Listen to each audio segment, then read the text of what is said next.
Hi, everyone. I'm Carol Fleck, and on behalf of the ADDitude team, I'm delighted to welcome you to today's ADHD Experts presentation titled Family Dynamics and ADHD, Challenging Generational Patterns and Power Struggles.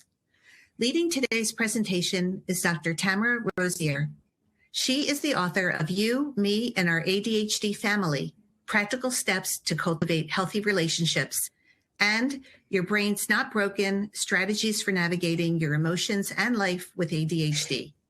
Dr. Rosier is the founder of the ADHD Center of West Michigan. She coaches her clients to better understand their thinking processes and develop more confidence, closer relationships, and increased academic or work success.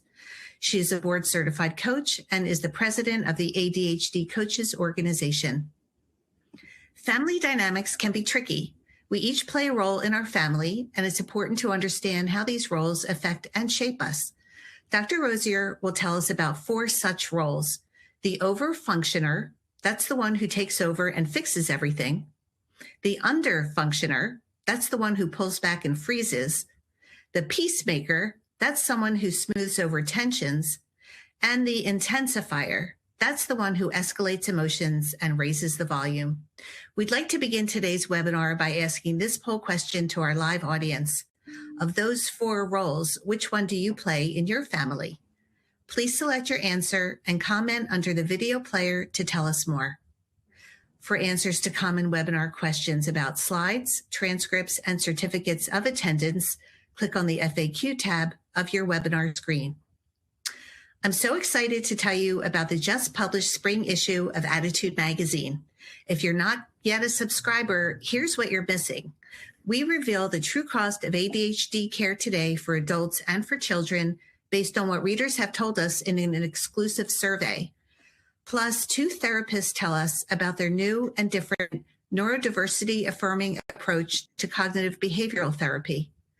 And if you're so done with your job, our experts explain the career assessments that will help you find the right fit. Plus, check out our adult guide to ADHD meds. Look for these and other articles in our delightful and information-packed spring issue. If you're not yet a subscriber, visit ADDitudemag.com/subscribe or click the Subscribe Now tab on your screen. Finally, the sponsor of this webinar is Brain Balance. Brain Balance helps kids, teens, and adults with ADHD, learning differences, anxiety, and more through their integrative cognitive development and brain wellness program. Their approach combines cognitive, physical, and sensory training with nutritional guidance to strengthen and build brain connectivity without the use of medication. Stronger connections translate to improved attention, behaviors, and social emotional well-being. ADDitude thanks our sponsors for supporting our webinars. Sponsorship has no influence on speaker selection or webinar content. So without further ado, I'm so pleased to welcome Dr. Tamara Rosier. Thank you so much for joining us today. Hi, I'm so glad to be here. So thank you so much for the introduction. Just a slight thing that I didn't catch. I'm the past president of ACO. So the current president is David Rickabaugh. He's doing an excellent job. So I just wanted to kind of start off there as, and ACO stands for ADHD Coaching Organization. If you need an ADHD coach, it's a great place to start. So enough about that. Let's get to why you're here today. So currently, you're here because you saw the title of this webinar and went, oh, crud, there is something in my family. So I want us to start with, let's just start by naming it. What's the biggest stressor in your family? And I want you to think, how do you currently respond to it?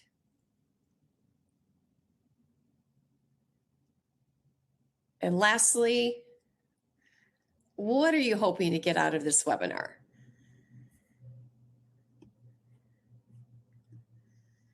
Okay, I can't guarantee that we're going to fix problems today, right? But what I can guarantee is we'll get us started to think about it. And that's what really what we're trying to do today. Just trying to give some words to it, some framework. we're not looking for solutions. And I know some of you guys that just hit a little bit wrong because you're in pain and you're like, wait, I'm in pain. I want a solution. I think that's the wrong way to take. We have to slow down, see what's happening, observe, take a breath, and then look at what we're doing. So a quick word that I want you to think about is everyone plays roles. And so today we're going to talk about stress responses in families. And stress responses in families, it doesn't even make us dysfunctional. These are just predictable roles that humans play. And for those of you who go to a job, you probably even play these roles in other groups. And so we're just talking about people's responses to stress. Does not mean we're dysfunctional. However, one of my kids is fond of saying, Mom, we put the fun in dysfunctional. And that's one of her favorite things to say, go around the house saying. And I'm like, maybe you should stop saying that because I wrote a book about families. But that just eggs her on even more. So if you are dysfunctional, put the fun in dysfunctional. But otherwise, we're really just talking about stress responses. So everyone take a breath. Now, these are automatic family dances. And the picture on the screen is of my aunt, my grandmother, my great-grandmother, and great-great-grandmother. So 4 generations of women. And as I didn't know one of them well, but I knew the 3 women, the 3 younger women on the screen. And, they all had their dances. And, they were all mothers and daughters, and they would respond to each other in a family dance. And I'm pointing this out because if you look at your family, this didn't just start with your nuclear family. Especially, remember, ADHD is highly hereditary. So this didn't just start with you. So this isn't about, what am I doing wrong as a parent? What am I doing wrong as a spouse? This is just these intuitive family dances that people do. But we are going to talk about how you can change your response. Now, parents come to me all the time and they say, I need help and I need you to fix my son. And they're really not wanting to talk about what they're doing. They're like, I'm not doing anything wrong. I'm like, well, you're part of the system. So let's look at what you're doing in the system. So this presentation is not about fixing people. It's not about assigning blame. We're not going to pick on the ADHD person who's the loudest, orneriest, problem-causing person in your family. Okay? We're not going to do that. We're not going to fix people. We're not going to require everyone's participation to do this. So you're not going to leave this webinar going, all right, everyone, we have our roles to do. Everyone, you got to get on board on this. Nope, that's not this presentation. We're going to talk about what you can do and the small steps you can do in your family. This is a little caveat. We're not talking about extreme dysfunction today. Extreme dysfunction is when there's abuse, and that's just not what we're talking about. So if you're starting to think, well, I'm actually in an abusive situation, this is not the presentation for this. That's a wake-up call for you to get some serious help for yourself. Okay? All right. So families are systems. If you think of it, I used to do this exercise when I was building with teams. We'd take this ball of yarn and we'd throw it to another person. We'd say something like, I like potatoes, and we throw it to someone else. I like carrots. I don't know if that's a dumb prompt, but we would say something. And the ball of yarn would make it all around the entire group. And then I would get in the middle of the group and start to pull different places in the yarn. And I would say, do you see how when I tug at this one, everyone, and I would have them hold it loosely, everyone can feel that tug. That's because this group now is a system. And that's what families are. Families are a system. And when the yarn is pulled in one place, everyone's feeling it. So systems, period, are there to restore balance, reduce threat, and protect our connection. So for a moment, I want you to think of your family. Think of that ball of yarn being thrown to each other, and then everyone holding the yarn kind of at the tip of their finger with just a little pressure. And if one person starts to back away, you feel that stress, right? And so you're going to want to do an action to respond. So families get out of balance. When everyone's stressed, anxiety increases. When one person is stressed, anxiety begins to drive the whole system. Let me give you examples. First of all, everyone's stressed. I was working with a family who they were working on adopting a child with special needs. And there was some, crisis, like, is this adoption going to go through? We don't know. And so the two parents were starting to feel stressed because they really felt led to adopt this child. They were fostering this child, and their heart was there. The kids were getting anxious, like, what if we can't adopt her? Is this going to work out okay? And so everyone's anxiety was raising. Okay, so the system was starting to get out of balance because everyone was worried about this event. Events can cause everyone's stress. Another way families get out of balance is when one person's stress or anxiety begins to drive the whole system. And this is what I see. I see families start to go, oh, okay, Bradley's upset today.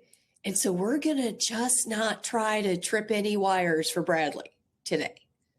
And we're going to get to naming that in a little bit. But it's when everyone's responding to one person's stress. So I'd like you to just look at this slide and think, what's happening with stress in my family?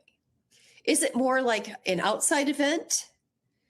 Is it more one person's stress? And some of you are out there like, yeah, it's my son's stress every darn day. Okay, that's one person's stress. And it keeps happening. Some people are thinking, yeah, it's actually in the morning, everyone just trying to get out of the house. It's chaos. Okay, that's how everyone's stress is up. And so you have to understand during those times, your family is out of balance. Those are the times we're looking at. So we all know this, but this is an ADHD webinar. So I'm going to just state the obvious. ADHD can amplify family stress. All of you who are listening with ADHD relatives are like, well, that is for darn sure. So let's just name those. Quick emotional escalation. So the limbic sensitivity, and if you're living with someone with ADHD or have ADHD yourself, you can go from 0 to 10 incredibly fast. Like, oh, are you freaking kidding me? Right? And that amplifies the family stress. It tugs on that yarn that I was mentioning. Difficulty shifting gears. So we have difficulty switching tasks and switching emotional. And so when those two things combine, it's difficult for us to stop homework and get to dinner. And then we're going to fight over that, right? I see this one in couples a lot. Working memory gaps. We forget agreements we made. Well, you said you would do this. Did I? I don't even recall the conversation, right? We forget rules and we forget context. And so this working memory really adds so much stress to a family. RSD, rejection sensitivity dysphoria. It's a heightened threat detection. Whether you're in the camp of going, yeah, RSD is not a real thing, or yeah, RSD is everything. Either way, it's a heightened threat detection. And those people in your family who have ADHD have heightened threat detection. Lastly, executive function differences. Planning, activation, and follow through look entirely different when you have ADHD. And so all of these things put more stress on a family that's trying to maintain balance. Remember, families try to maintain balance because it's a system, it's a group, and groups love balance. So unbalanced family systems, they're not broken. They're scared or they're stressed. I'm going to say this again because I just really want you to hit this. Unbalanced family systems are broken. You're not broken. Your family's not broken. Are you frustrated? Yeah. Are you tired? Yeah. More than anything, I think you're scared or stressed. And today I want you to really think about, what am I scared? What am I stressed about? And I want you to be very specific here. Because when we're scared and when we're stressed, it's when we step into roles to rebalance. Like, okay, I'm going to need to step in here. And so there's 4 familiar family roles. Could I have broken this out into like 12? Yes, but as soon as we get past these 4, we start breaking down into subgroups. So these are the 4 that I see the most commonly, and I think the 4 major ones. So you have, first of all, the overfunctioner. The overfunctioner. Oh, by the way, I should do my own disclaimer. I have been all of these roles, all of them, at different times. You don't play the same role all the time. And so there are different times when I have been the overfunctioner, where I'm like, well, evidently you people can't do this. So I'm going to take over. I'm going to fix it. I'm going to manage it. And I'm kind of anticipating everything. Okay, what could go wrong here? What could go wrong here? Okay. And so I'm really over functioning, and I'm doing work for other people to keep the system calm that they really should be doing for themselves. Over functioners, I had a parent call the other day, and it was a young man who was at college. His parents called me and said, hey, you need to fix our kid. Remember, we don't do that. You can only manage yourself. And both parents, in this case, were over functioning for the male. And so they're like, listen, son, you're going to do this, you're going to do this, you're going to do this. And they were demanding. And then how did the son respond? You guys already know the answer. The son was under functioning. Said, well, if these people are over functioning, and subconsciously he's going to pull back, he's going to avoid them. It looks like a freezing and a full disengagement. And so now these parents and the child are locked into, I'm going to overfunction more. And then he's like, good, then I'll underfunction more. And so they're locked in this tug of war that it's not helping anyone. And so it's really a situation where I had, as a ADHD coach and a parent coach, I had to work with the parents on overfunctioning. So there's another one. And I see this a lot in families of 3. Someone's an overfunctioner, someone's a underfunctioner, and then someone's the peacemaker. And the peacemaker is like, oh, okay, everyone, just calm down. Calm down. We're going to smooth out the tension. I don't like the tension here, so I'm going to mediate it. And I'm going to feel really good at my peacemaker role because I feel like I'm doing the right thing here. Oh, honey, that's not what she meant. She meant this. Or, oh yeah, just tell me all your problems. I'll just absorb it. Okay. The peacemaker in the family is just trying to smooth it all down. The peacemaker, I found peacemakers in the family actually kind of feel morally superior sometimes. Overfunctioners do too sometimes, but they know they're overfunctioning and they're kind of irritated by that. But peacemakers sometimes feel like they're underfunctioning. or feel very good because they're not over functioning or under functioning. They're like, look, I'm just the person trying to mediate this. Let me give you an example. I'm thinking of a family of 3. Mom overfunctions sometimes, and sometimes she'll switch to underfunctioning just for fun. Daughter will overfunction and then switch to underfunctioning, but they're not in the same place at the same time. They're kind of in that yin and yang tug of war. And then dad comes in. It really bothers me when you guys can't get along. And he'll go to each one and try to make peace. And so this is a hard place to be. And then we have the intensifier. Oh, intensifiers in the family. Again, you know what? I've been all of these things.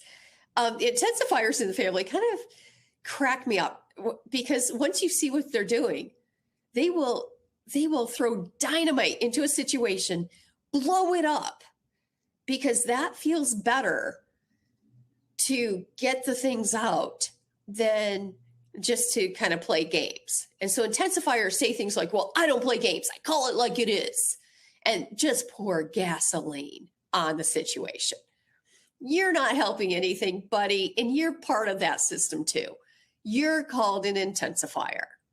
So intensifiers also feel like they're out, like the peacemaker, feel outside of the family system because they're like, well, I'm just the realistic person here. I'm calling it like it is.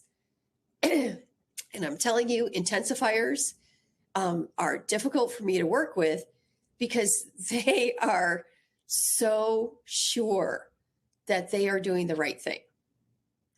I want to pause here with the intensifier just to point out the intensifier has anxiety that they're not able to sit with. And so they're not able to sit with it, observe it as it is. And so they're like, I've got to do something. And that's when they throw the dynamite. So I want to ask you, which role do you normally play? Are you an overfunctioner? Are you an underfunctioner? Are you a peacemaker? Or do you throw the sticks of dynamite as an intensifier? Now, some of you just answered and said, well, at home, I'm an overfunctioner because no one would get to church on time if I didn't. But at work, I'm kind of a peacemaker, right? So I want you to think through what are the roles that you're playing. Now, I want to just say this very clearly. Roles are something you do under stress. Identities are something you do because you believe it's who you are. And I want you to understand the roles, the 4 roles I just talked about, those are roles. They're not your identity. And so one of the things I do in coaching is I try to help people understand, I get that you're the peacemaker. I get it feels good for you to be a peacemaker, but that's not who you are. That's something you do in response to stress. That's something you do. Do you want to change that? I had a peacemaker a few years ago said, no, I don't want to change it. It's my identity.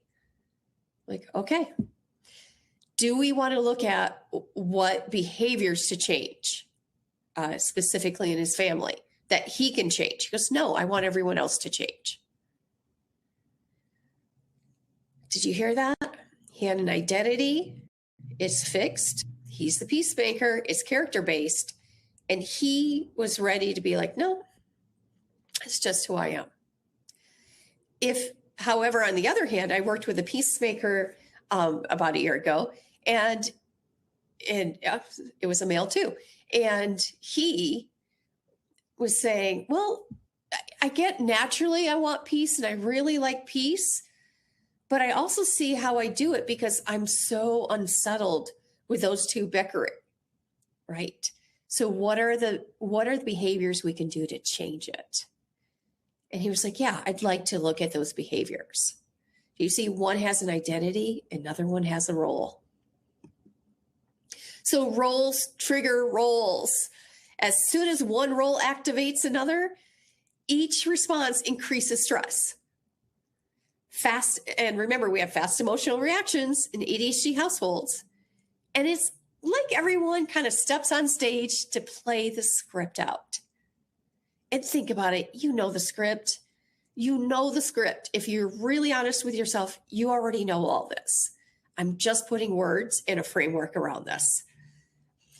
Now, during this time, our nervous systems go on autopilot, which means we go into a stress response. We're not using our problem-solving brains. We're just going through the script.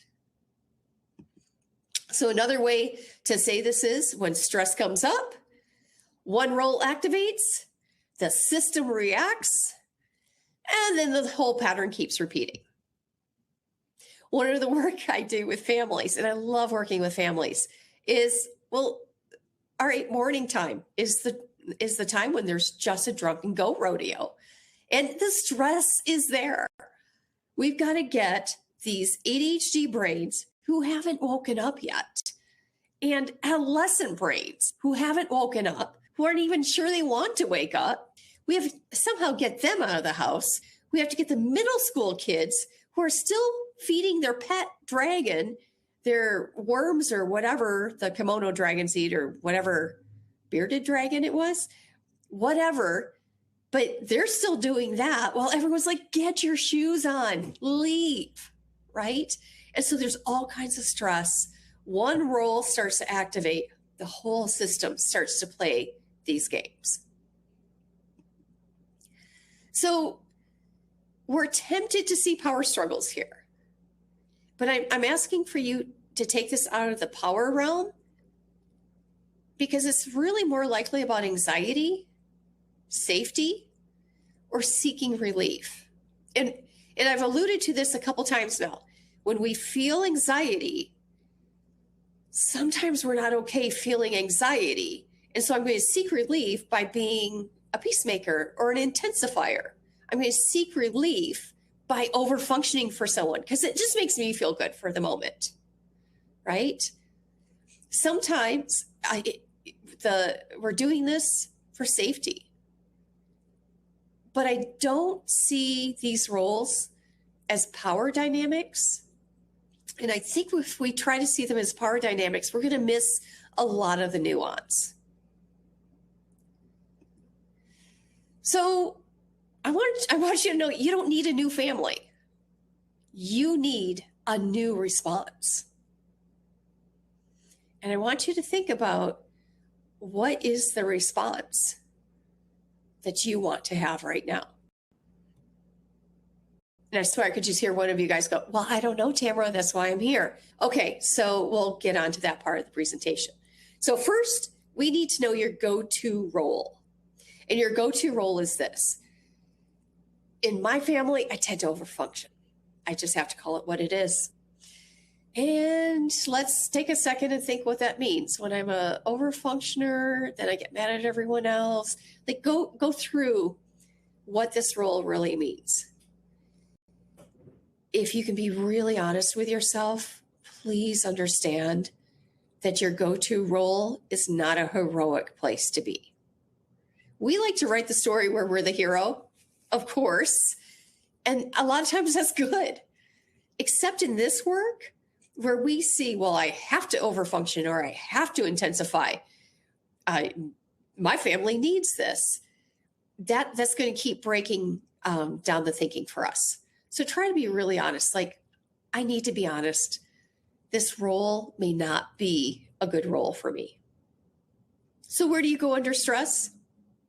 And as I went through the previous four, like, which ones go, yeah, I know that role. So the role of the overfunctioner. Here's things you can do. First of all, identify when you overfunction. Okay. I used to overfunction on Sunday mornings, trying to get children, baby, whole house out for church. And I remember by the time I sat down in church, I was like, I hate you. I hate you. I hate you. Oh, wait, where am I? What am I supposed to be doing? Not that. So overfunctioning costs me something. And I want you to think of something like, what is overfunctioning cost? Now, I could go so much more deeply into this, but I'm going to leave it with this. You have to question your beliefs as an overfunctioner. I believed, hey, if I didn't do this, my family wouldn't get to church on time. I had to pick apart that belief. Well, first of all, okay, what could I do to prepare? What could I do to start to build a system? What could I do? Wait a minute, how important is it to be on time? That seems like a construct I just bought into. What would happen if I were late? Well, we would get a good seat. Okay. Is that all? So I had to question, why am I overfunctioning? And what would happen if I didn't overfunction? So ask yourself one clarifying question ask one clarifying question of the situation instead of offering a solution. So you see people and you see them just struggling. And a clarifying question could be, hey, I see you're doing it this way. Are you open to some feedback? That's something I've asked my husband before. And sometimes he's looked at me and went, no, not at all. I'm like, okay, then he's given me feedback. Step down from your overfunctioning. I've got this. It may not look pretty, but I've got this. So ask yourself, what part of this is actually mine to manage? Do I really care that much that soup was put into the microwave without a cover? Well, yeah, it makes a big mess. Yeah, it does. Is that the end of the world? Well, yeah, have you ever tried to clean the microwave? For crying out loud, it's really hard, right? I just made that a huge deal. So I need to figure out the soup microwave issue without overfunctioning, without telling everyone exactly how to do it. So I'm going to learn how to replace taking over with pausing and clarifying my thinking. And if I can, clarify thinking with others. Now we're going to get to the underfunctioner. And by the way, I've been an underfunctioner before. I have to tell you, my husband manages things around our house really well. He takes out the trash, he gets the mail, and then he goes out of town and I forget to take out the trash. I forget to get the mail. I know I look like a functioning adult, but sometimes I underfunction. And what that means is I've just kind of, as an underfunctioner, I'm like, those are his jobs. I don't even need to pay attention to it. So when he leaves, I have to put reminders on my calendar. Get mail. I know a lot of you guys are like, isn't that like just a thing? I'm like, nope, it's not a thing I'll remember. So I have to do one small action. And taking the trash out, one small action. For a while, he used to overfunction for me and send me reminders. Trash goes out tonight. Trash goes out tonight. And I didn't say, stop overfunctioning for me. Instead of as an underfunctioner, I just said, thanks for the reminder. Left it at that. Thanks. So I showed him that I could function just by doing these small pieces. Now, if you are a parent and your child is underfunctioning, I can guarantee you're overfunctioning. And the parent just argued back and said, I have to, or else he or she won't function. Well, that's where coaching can help you kind of get rid of the tug of war. But I can promise you, if you have an underfunctioner, you have an overfunctioner. Because the underfunctioner, and like with my trash, I don't need to do it. My husband does it, right? I'm an adult woman who thinks that. Think about it, what an adolescent. I have parents to do that for me, right? So peacemaker, if you are the peacemaker, first of all, we need to understand you feel anxiety when there's issues around you. You feel anxiety when the emotions are heightened. We have to name that. And let's say you're in the living room and two people start bickering. Name the tension, like, whew, this is hard for me when that happens. Take a deep breath. I'm not going to fix it right now. You might have to get up and leave the room, but stop trying to fix it. Stop translating between two people. I think she has a point. She has a point over there. And, and then the child's going, why do you always take his side? Why do you always take her side? Stop the translating. That's triangulation. So set a boundary for yourself around how you will act emotionally around people. And you have to get in your head, I don't need to fix this for everyone. If you were a peacemaker, probably you were a peacemaker from childhood. And it probably was a role you grew up with, peacemaking. And so you kind of see it as an identity.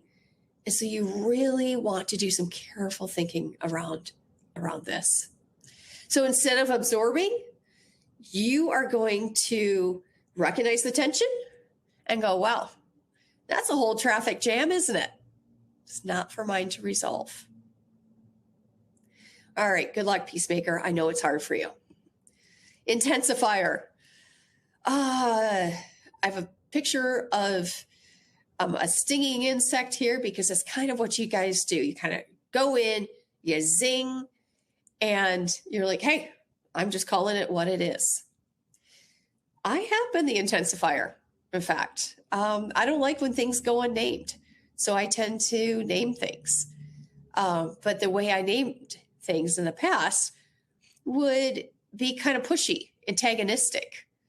Instead of calmly asking observer-like questions, I wanted to get an emotional arousal out of people because I thought that would bring out the truth. In reality, I was just acting out a dopamine hit for my ADHD, right? So intensifier, lower your volume, slow down your pace. Keep your message because your message is needed, but lower and slower. And ask for a response instead of forcing one. Ask for a question or ask a question instead of forcing one. You can still be the truth teller that you want to be in your family by slowing it down, taking a breath, and respectfully just observing the situation. So ask yourself, what do I need to say? And how do I say it calmly? And then someone in the audience probably is thinking, well, I can't say it calmly because I have ADHD. Okay, good point, audience member. But what I want you to do instead is to go, when can I say this more calmly? If not now, when? It's okay. I can say it later. So replace the escalation technique with clarity and timing. I know that doesn't have to be as zen as it just sounded. In fact, maybe you have to write it down. Hey, tomorrow I'm going to talk to my husband about this issue and I'm going to kind of write it out, get it firm, and wait for the right timing. I'm going to wait for it to be the right time. So I'm asking you to notice the role. Pause your pattern. Pause your pattern. Just name it and go, what if I wasn't this right now? What would happen? And choose a calmer next move. There is so much more to talk to you about in this because we could do a whole semester's worth of work on this. But this is enough to get you started on a really good journey. Notice the role, pause the pattern, and just choose the calmer next move. You can't control your whole family, but you can choose how you respond. And so if you're just going to take one thing away from today, I want you to take away, you can't control these lovely people who you happen to be related to, but you can control your response. And your response, even if they don't respond like you would hope, you are controlling yourself and being a healthier version of yourself.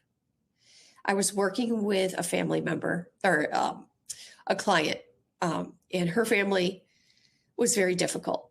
And she got healthier and healthier. And it was wonderful to watch her kind of grow in her sense of self, understanding her identity, getting her ADHD treated. And you know what happened? In this case, she's the daughter and she was responding to her nuclear family.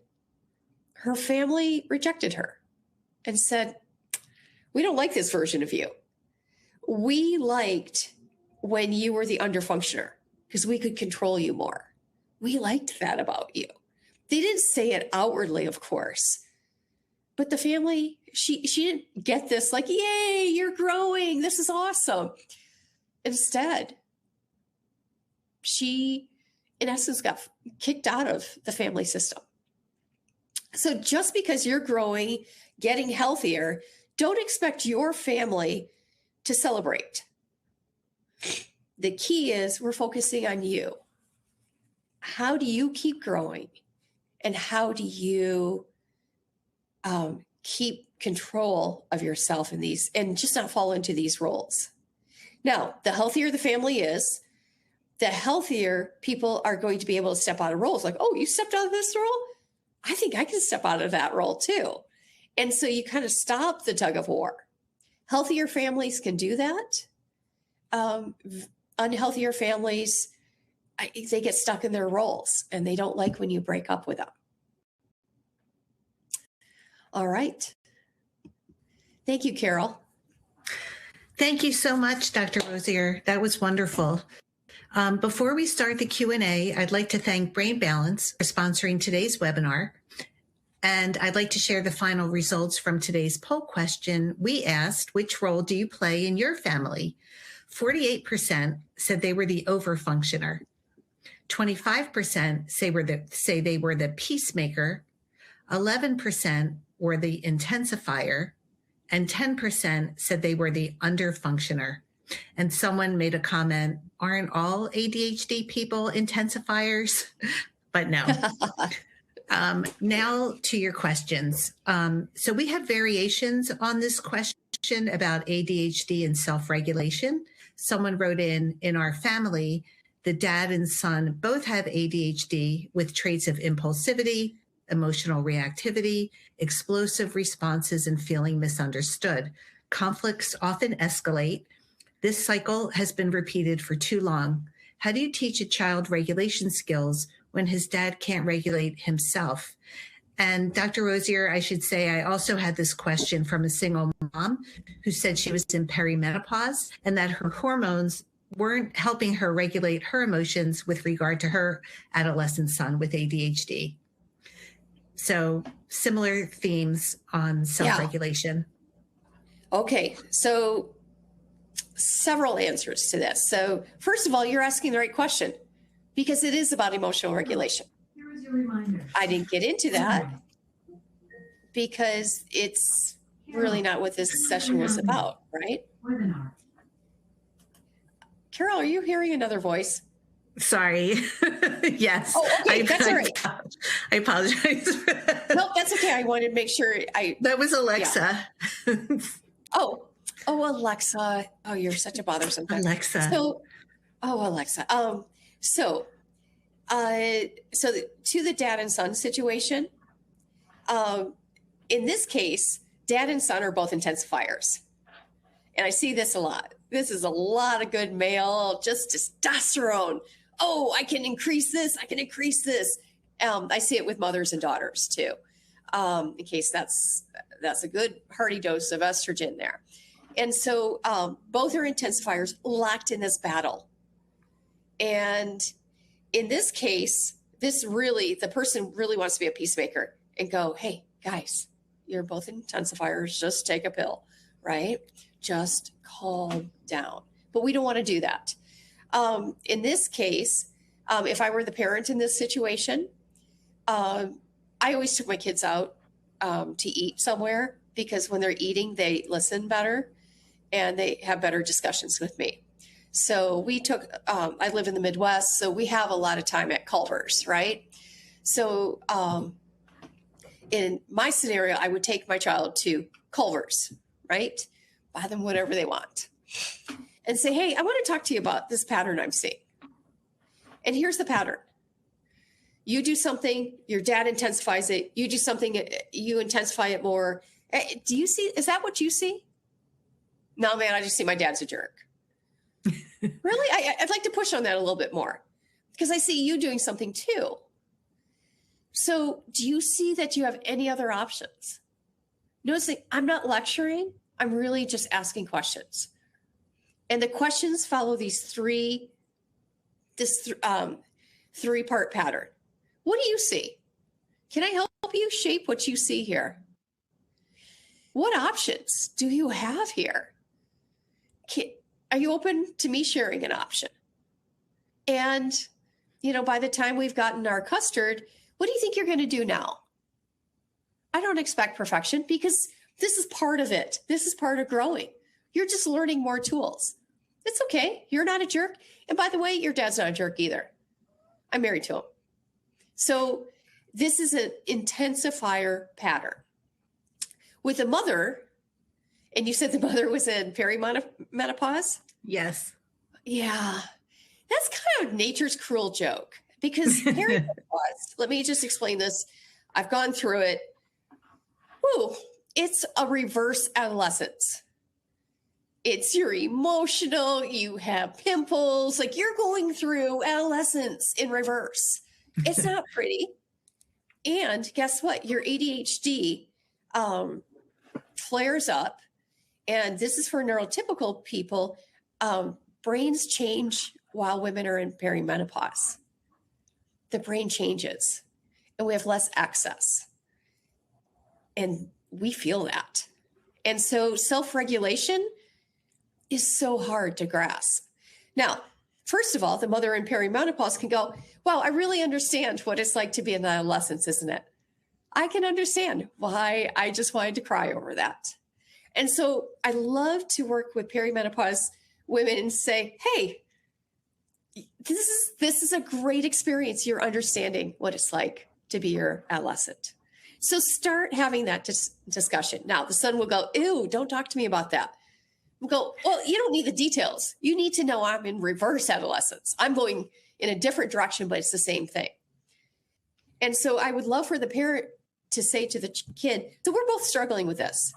Can we kind of agree that when we start to escalate, kind of get to the 9 or 10, we're going to tap out. We're going to go, hey, I'm at a 9 or 10, I'm going to tap out. And tap out for me might be go take a bath.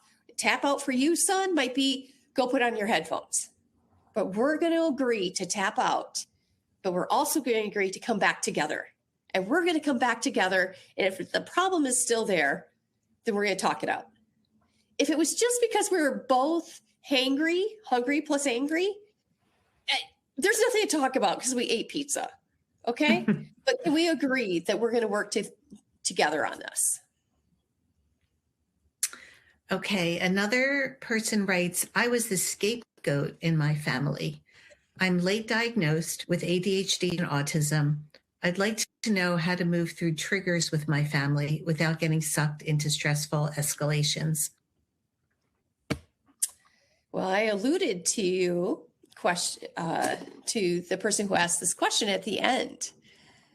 Sometimes when you get healthy, you become the person to blame. So I want to ask a couple questions of you first. Why are you the scapegoat? Why do you think you are? Was it because you overplayed a role and then people just kind of pounced back? If so, stop playing that role, right? Are you a scapegoat because you got healthy? You got a lot of help? You treated your ADHD?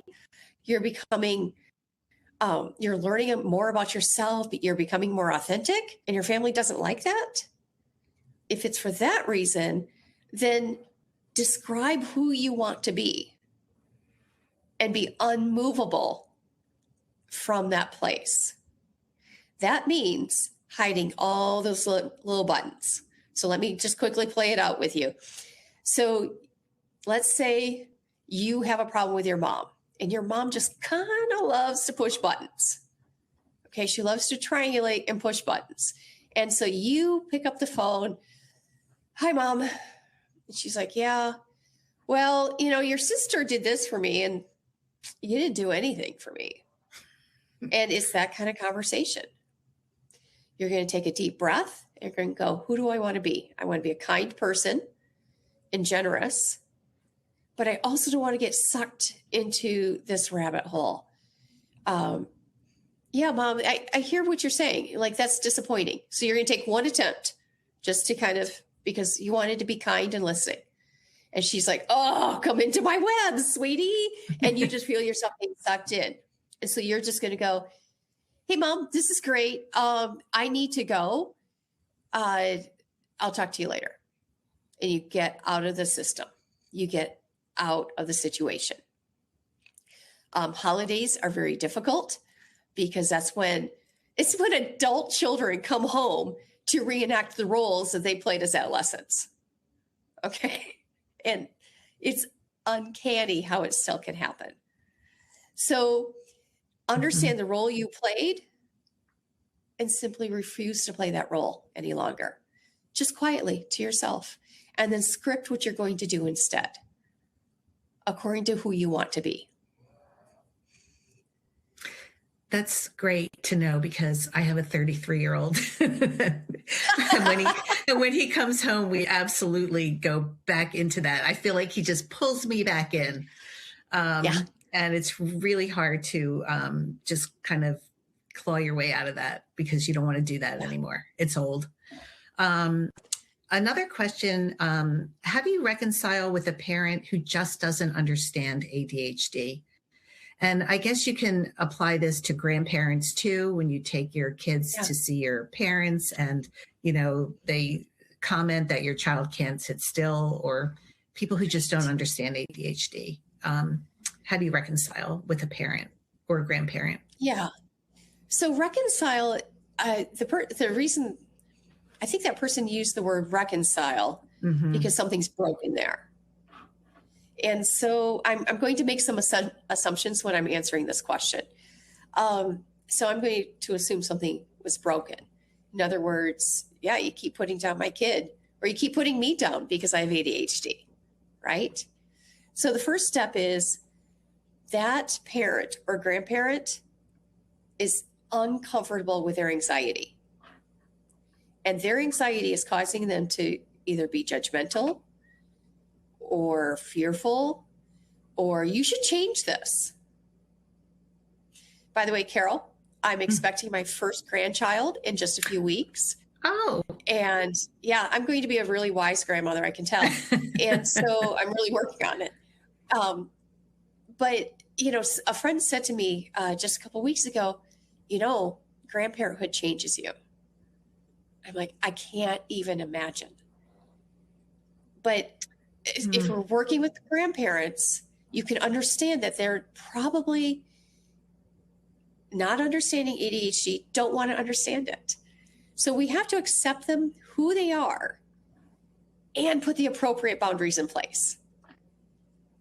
Okay, I'm going to say this again because this is the big deal. Accept who they are. They're scared. They're stressed. And they're doing a lot of this out of misguided love. Accept that, but have the boundaries in place. Loving, firm boundaries in place. Wow. Well, congratulations in advance. That's awesome.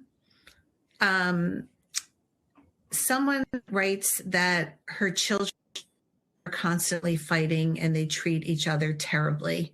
And they also treat their parents terribly. And she's tired of being the peacemaker. It's not working for her. How do you get your children to respect and have affection for each other. Yeah. We can't force the affection. So I work with a lot of families where this is the case. And it's because every ADHD person is experiencing their own stress, or perhaps there's a non-ADHD person who's just kind of tired of it all and irritated, right? So what we want to do in that family is you want to start with solo work. And I start asking the individuals, you're incredibly unkind to this person. Is that who you want to be? Are you an unkind person? And start asking who you want to be. I know the role you're playing. You're playing the intensifier.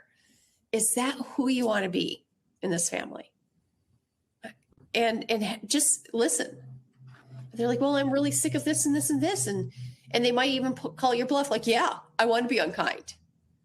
Really, that surprises me because I don't see that in you. I see you being kind other places. And again, it's this one-on-one place. This would be a great place for family coaching, frankly, or a family therapist. I like family coaching from an ADHD coaching perspective because those of us who do family coaching with ADHD, we tend to understand the ADHD hassle of it all. I would try to get outside help on this, but stop being the peacemaker. But do have your firm boundaries. No, that's not going to happen in front of me. Knock it off. That's it. I have a grandparent-related question for you. My grandson has been severely depressed for several years. His parents argue with each other over power struggles and punish my grandson in the heat of the moment. My daughter acknowledges that punishment is not a good remedy, and her husband refuses to recognize his role in escalating the conflict. How can I help this family? Oh, that breaks my heart. I mean, I'm not a grandma yet, but I know what my grandparents did for me.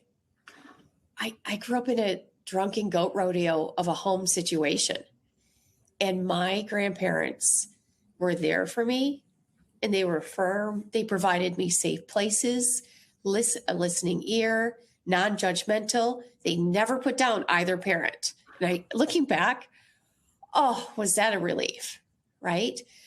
But they let me process what I was experiencing. I needed at least one champion in the family who saw me, who was willing to let me be me. And so grandparents, I know I'm going to join your ranks soon, but I know from my experience, you are powerful. And so stay in that child's life. Take that child, again, out to Culver's. This isn't a commercial for Culver's, just a good Midwestern treat for those of you who are there. But take them out someplace where they enjoy going and listen. The adolescents who I work with just want to be listened to. And if parents could take a breath, get outside of their anxiety, they would do a better job listening. But they're stuck in their own power struggles with each other, right? So you be that person. What's going on? And if the grandson's too depressed to talk, that's okay. We don't have to talk. What do you want to do? You want to go fishing? You want to go, like, whatever you can do, be in that child's life. And I'm living proof. I needed grandparents. Oh, that's great advice. That has to be our last question, I'm sorry to say, because we're out of time. But Dr. Rosier, thank you so much for joining us today and sharing your expertise with our ADHD community. We appreciate you. Oh, it's been a pleasure. Thank you so much for having me today. Oh. And thanks to everyone here today. If you would like to access the event resources, visit ADDitudemag.com and search podcast 596. The slides and recording are posted a few hours after each live webinar. If you're listening in replay mode, simply click on the episode description. Please know that our full library of ADDitude webinars is available as a podcast. It's called the ADHD Experts podcast, and it's available on most streaming platforms. We hope to see you again next Tuesday for our webinar on medical gaslighting, when willful ignorance causes doctors to dismiss your ADHD concerns. Make sure you don't miss future ADDitude webinars, articles, or research updates by signing up to receive our free email newsletters at attitudemag.com/newsletters. Thanks, everyone. Have a great day.